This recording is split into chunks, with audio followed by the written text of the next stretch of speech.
Batman issue 75 sees the GCPD officers Riddler and Joker answer a radio call regarding one of their high-value targets. The villains investigate the murder of Dr. XX, both of the costume people using that name, knowing whomever did this can't help himself. They know who did this to be Two-Face, finding his coin before radioing in to Commissioner Hugo Strange, who says that they can canvass and interview anyone in the area and they are allowed to kill anyone. Riddler wonders if Strange is going to light up the signal, and the Doctor says there is no other choice. So lighting the bat signal, Strange meets with Thomas Wayne's Batman. As a hooded man walks through the snow, Thomas returns to his Batcave, where he knows Two-Face couldn't have taken down the two XXs on his own, and had to have big strong help. Using a seismograph, he is able to find a man big enough to move the earth when he moves, so he is able to locate Harvey. Heading for his car, he says that he will call in Gotham Girl as well. Ventriloquist meanwhile becomes hypnotized by the Batcave's screens as a voice says it's adorable how he's Batman's servant and is a waste of skin and bones, and if the voice had what he had, he would have the world. In the snow, the man continues to walk up the icy stairs in the blizzard as Two-Face talks with Grundy and Agamadala. Suddenly, the Batmobile flies through the warehouse as Grundy rips it in half. Batman dodges the brute's attacks as Gotham Girl arrives, smashing Grundy away. The man in the blizzard meanwhile finally reaches a building in the icy wasteland, collapsing at the door as Gotham Girl regales the villains with her story of her brother and parents and how Batman wants her to be more serious when fighting and be a sidekick. Amygdala attacks her, but he cuts his arm off with her heat vision. Two-Face tells them to stop since he will kill Harvey if they don't, and he knows Batman won't break city rules. Batman says that Joker once tried that trick and it worked on the false Batman, but he's not the false Batman. He throws a batarang at Two-Face, hitting Harvey in the eye. The man enters the ice-covered building as the monk inside finishes his story about a farmer. The man says that he isn't who he was looking for and wants to know where the memory of the mountain is, learning that they are dead. The man says that he was his pupil and needs his help, but the monk attacks the man, slashing his neck as his partner hits the man with a crowbar from behind. The boys say that the woman who hired them will be pissed since they were only to pretend to be these people, but the monk says that the man knew he wasn't who he says he was. Batman meets with Strange meanwhile, telling him he's separated the two halves of Harvey's brain, but Strange says he still might as well be dead since Bane will be upset. The men in the snow meanwhile dump the man outside, revealed to be Bruce Wayne. They wonder which one is going to tell their boss what happened, but the other says that they will wait until she makes her sale to Bane, since she will become the richest person in the world once that happens. Two-Face meanwhile is strapped into a chair in Arkham Asylum as Batman arrives at the Batcave, learning someone is at the mansion for him. Psycho Pirate visits Harvey for some reconditioning as Bruce is found by someone. Going upstairs, Thomas meets with Alfred, knowing the man won't do anything since Thomas has everyone outside of Gotham being held at the edges of the city by Gotham Girl, and they all know that he can do anything to Alfred. Psycho Pirate puts on his mask and readies to use its powers on Harvey as Alfred says that Bruce will return, but Thomas doesn't think so since he broke him. Bruce meanwhile is confronted by Selina, who says that Bruce still is wrong about how they met, since they met on a street, not a boat. As Riddler and Joker fill in their crime paperwork, Lex Luthor's Legion of Doom drone floats through the city, watching as criminals assault civilians and take over the city, killing whomever they want and burning whatever they want. The drone makes it to the halls of Arkham Asylum, meeting with Bane, who says he doesn't want whatever Lex is offering him since he has what he has always wanted, the city. Batman issue 75 was an utter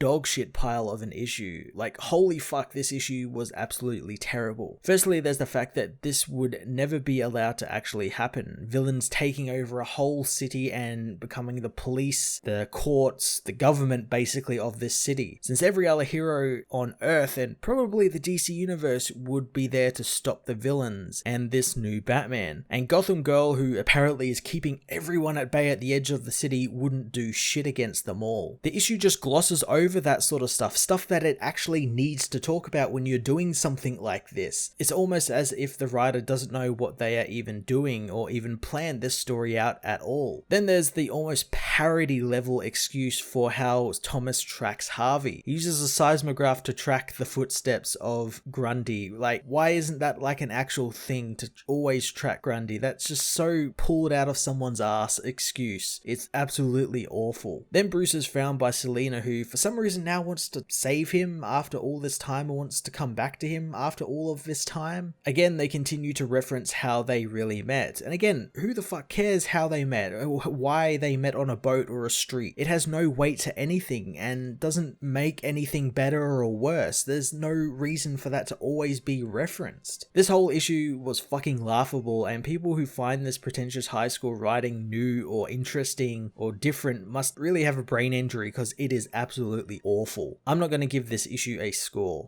Hey everyone, thanks for watching my newest video. If you enjoyed it, you might also like to check out my other reviews here on my channel. You can also follow me on various social media platforms like Twitter by searching Matt_FOS, or even join the Comic Multiverse Discord server and chat with other comic book fans, including myself and Joel from Cape Joel. Want cheap comics and trades? Head over to the book depository with the link in the description to get the cheapest trades and comics around, along with free shipping anywhere in the world. Until next time, this has been Matt of the Fortress of Solitude. Thank you so much for watching.